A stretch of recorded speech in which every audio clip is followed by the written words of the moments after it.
This video is sponsored by SBO Digital Marketing.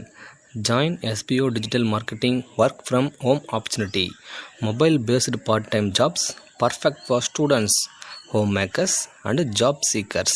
Skip பண்ணாதீங்க. பெரிய தப்பு. தினம் 300 ரூபாய் சம்பாதிக்க அரிய வாய்ப்பு. இன்ஸ்டாகிராம், ஃபேஸ்புக் பயன்படுத்த தெரிந்தால் போதும். Content post and content publishing மூலமா தினம் 300 ரூபாய் சம்பாதிக்கலாம். இந்த வேலை செய்ய 5 நிமிடம் போதும். Work training support, group communication support, all language customer live chat support, முக்கியமா சொந்தமா ஒரு பிசினஸ் ஸ்டார்ட் பண்ற அளவுக்கு உங்களால கற்றுக்கொள்ளவும் முடியும், சம்பாதிக்கவும் முடியும். இந்த வேலை வாய்ப்பு வழங்குவது 5 வருடத்திற்கு மேல ரன் ஆகிட்டு இருக்க நம்ம தமிழ்நாட்டு company school of business organisation private limited. மேலும் விவரங்களுக்கு டிஸ்கிரிப்ஷன்ல கொடுத்திருக்க நம்பருக்கு வாட்ஸ்அப் பண்ணுங்க.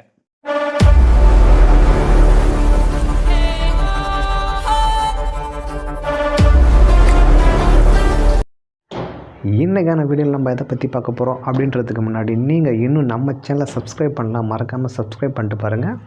இன்றைக்கான வீடியோவில் வந்து ரெமைனிங் இருக்கிற இம்பார்ட்டன்ஸ் கொஸ்டின்ஸ்லாம் பார்க்கலாம் வாங்க. ஃபஸ்ட்டு வந்து ஓசோன் படலத்தின் பாதிப்பை ஏற்படுத்தும் வாயு எதுனா வந்து குளோரோஃப்ளோரோ கார்பன் எனப்படும். அடுத்தது வந்து குளோரோஃப்ளோரோ கார்பன்களை வெளியிடுபவை எவைனா வந்து குளிர்பதனி மற்றும் ஏசி. அடுத்தது வந்து நில மாசுபாட்டிற்கு காரணமான முக்கியமான வேதிப்பொருள் எவைனா வந்து யூரியா, ரசாயனம், உரங்கள், ரசாயன பூச்சிக்கொல்லிகள் மற்றும் கடைக்கொல்லிகள் ஆகும். அடுத்தது வந்து இரும்பு துரும்பு பிடித்தலுக்கு காரணமாக பொருட்கள் எவைனா வந்து இரும்பு, நீர் மற்றும் ஆக்சிஜன். அடுத்ததாக வந்து விறகு எரிதல், மத்தாப்புகள், பட்டாசுகள் வெடித்தல், இரும்பு திருத்து பிடித்தல் போன்றவற்றை டேஸ் ஒளி விளைவுகள் ஆகும்னா வந்து வெப்ப ஒழிவு வினைகள் ஆகும். அடுத்ததாக வந்து 151வது கொஸ்டின் வந்து வளிமண்டலத்தில் உள்ள நைட்ரஜன் அளவு என்னென்னா வந்து 78.09%. வளிமண்டலத்தில் ஆக்சிஜனின் அளவு எவ்வளோன்னா வந்து 20.95%. அடுத்தது வந்து வளிமண்டலத்தின் ஆர்கானின் அளவு என்னென்னா வந்து 0.93%. அடுத்து வந்து வளிமண்டலத்தில் கார்பன் டை ஆக்சைடு அளவு எவ்வளவு இருக்குன்னா 0.04 அல்லது 0.039 எனப்படலாம். அடுத்தது வந்து எரிதலுக்கு துணை புரியும் வாழ்வு எதுனா வந்து ஆக்சிஜன். அடுத்தது வந்து ஆக்சிஜனை முதலில் கண்டறிந்தவர் யாருன்னா C.W. ஹீலோ மற்றும் ஜோசப் பெஸ்டலி. அடுத்ததாக வந்து உயிர் வளி என்று அழைக்கப்படும் வாழ்வு எதுனா வந்து ஆக்சிஜன். அடுத்தது வந்து ஆக்சிஜன் என பெயரிட்டவர் யார்னா வந்து லவாய்சியர். அடுத்தது வந்து புலி மேலோட்டின் அதிக அளவில் காணப்படும் தனிமம் எதுனா வந்து ஆக்சிஜன் 46.6%. அடுத்தது வந்து அனைத்து உயிரினங்களின் அடிப்படையில் கட்டமைப்பு பொருட்களுக்கான புரோட்டான்கள் மற்றும் நியூட்ரான்கள் அமிலங்கள் முக்கியத்தனம் எதுனா வந்து நைட்ரஜன். அடுத்தது வந்து மனித உடலில் மொத்த நிறையில் நைட்ரஜன் அளவு என்னன்னா வந்து 3%. அடுத்தது வந்து குளிர்சாதன பெட்டிகளில் குளிரூட்டிகளுக்கான பயன்படுத்தும் பொருள் எதுனா வந்து திரவ நைட்ரஜன்.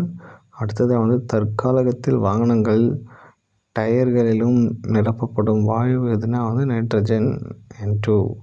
அடுத்தது வந்து வெப்பநிலைமானிகளில் நிரம்பட்டுள்ள வாயு எதுனா வந்து நைட்ரஜன் வாயு. அடுத்தது வந்து 165வது கொஸ்டின் வந்து திடநிலையில் உள்ள கார்பன் டை ஆக்சைடு எவ்வாறு அழைக்கப்படுகிறதுனா வந்து உலர்பனிக்கட்டி. அடுத்ததாக வந்து வெள்ளிக்கோளில் வளிமண்டலத்தில் அதிக அளவில் காணப்படும் வாயு எதுனா அது கார்பன் டை ஆக்சைடு. அடுத்தது வந்து சூரிய குடும்பத்தில் அதிக வெப்பமான கோள் எதுனா அது வெள்ளி. குளிர்பானங்களில் அடைக்கப்பட்டுள்ள வாயு எதுனா வந்து கார்பன் டை ஆக்சைடு. அடுத்தது வந்து குளிர்பதன பெட்டியில் குளிர்சாதனப்படியாக பயன்படுத்துவது திட கார்பன் டை ஆக்சைடு பனியாகும். மேடை நிகழ்ச்சிகளில் மற்றும் சினிமா காட்சிகளில் புகைமூட்டம் மற்றும் ஊருக்கு பயன்படுத்துவது போன்ற விடை வந்து திட கார்பன் டை ஆக்சைடு பனிக்கட்டி. அடுத்தது வந்து யூரியா தயாரிக்க பயன்படும் மூலப்பொருள்கள் எவைனா எவை காரணமாக இருந்ததுன்னா ஆக்சைடு மற்றும் அமோனியா. அடுத்ததாக வந்து யூரியா தயாரிக்க பயன்படும் மூலப்பொருட்கள் எவைனா வந்து கார்பன் டை ஆக்சைடு மற்றும் அமோனியா. அடுத்ததாக வந்து உணவு தானியங்கள் மற்றும் பழங்கள் பதப்படுத்த குளிர்பதனிகளில் பயன்படுத்துவது எதுனா வந்து கார்பன் டை ஆக்சைடு. தூய மழை நீரில் pH மதிப்பெண் உள்ள எண் வந்து 5.6.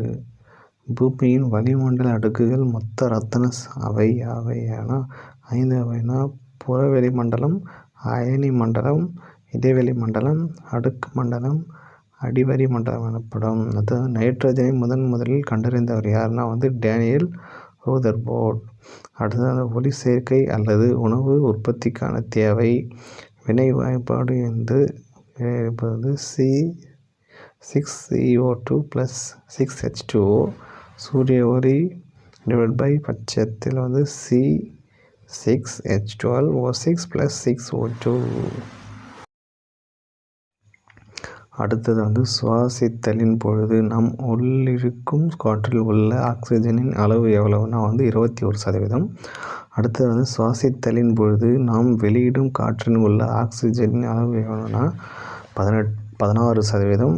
அடுத்தது சுவாசித்தலின் பொழுது நாம் உள்ளிருக்கும் காற்றில் உள்ள கார்பன் டை ஆக்சைடின் அளவு என்ன 0.03%. சுவாசத்தின் பொழுது நாம் வெளியிடும் காற்றில் உள்ள கார்பன் டை ஆக்சைடு 4%. இன்றைக்கான வீடியோ இம்பார்ட்டன்ஸ் கொஸ்டின்ஸ்லாம் பார்த்துட்டோம். நெக்ஸ்ட் வீடியோவில் பார்க்கலாம். நன்றி.